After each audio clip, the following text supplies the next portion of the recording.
నేను పోలీస్ అధికారులకు కూడా చెప్తా ఉన్నా, ఇష్టం వచ్చిన కేసులు పెడుతున్నారు. రేవంత్ రెడ్డి ప్రైవేట్ సైన్యంలాగా పనిచేస్తూ ఉన్నారు కొంతమంది, అందరిని అనను, కొంతమంది. ఆ కొంతమందికి నేను చెప్తున్నా, మిమ్మల్ని కూడా వదిలిపెట్టాం, మీ మీద కూడా సుప్రీంకోర్టుకు పోతాం.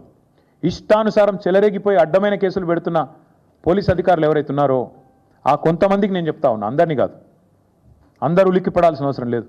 ఎవరైతే రేవంత్ రెడ్డి ప్రైవేట్ ముఠాలాగా పనిచేస్తున్నారో వాళ్ళకి నేను చెప్తున్నా, మీరు కూడా సుప్రీంకోర్టుకు పోయి మేము మిమ్మల్ని కూడా బయట పెడితే మీరు కూడా ఊచలు లెక్క పెట్టాల్సి వస్తుంది.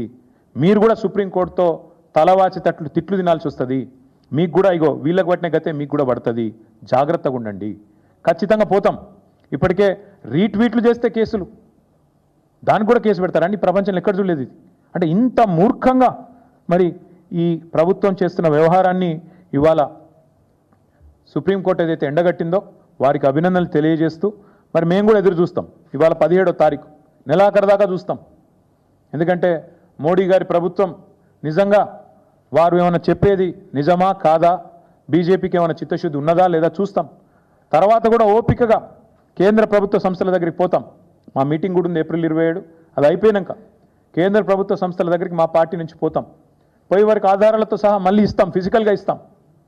అప్పుడు కూడా స్పందించకపోతే ప్రజాక్షేత్రంలో బీజేపీని కూడా తప్పకుండా ఎండగడతాం. మీకు చిత్తశుద్ధి లేదు, రేవంత్ రెడ్డి ప్రభుత్వాన్ని కాపాడుతున్నదే మీరు అని చెప్పాల్సి వస్తుంది. 1996లో ఇచ్చిన సుప్రీంకోర్టు తీర్పు నిన్న కూడా జస్టిస్ గవాయ్ కోట్ చేశారు. సుప్రీంకోర్టు తీర్పు చాలా స్పష్టంగా ఉంది. మేము ఇదివరకు కూడా చెప్పాం, మళ్ళీ చెప్తున్నాం. ఏదైతే ఓనర్షిప్తో నిమిత్తం లేకుండా ఫారెస్ట్ క్యారెక్టరిస్టిక్ ఉంటే అది ఫారెస్ట్ ల్యాండే అని చెప్పిన తీర్పు ఏదైతే ఉందో దాన్ని కూడా తుంగలో దొక్కింది రాష్ట్ర ప్రభుత్వం.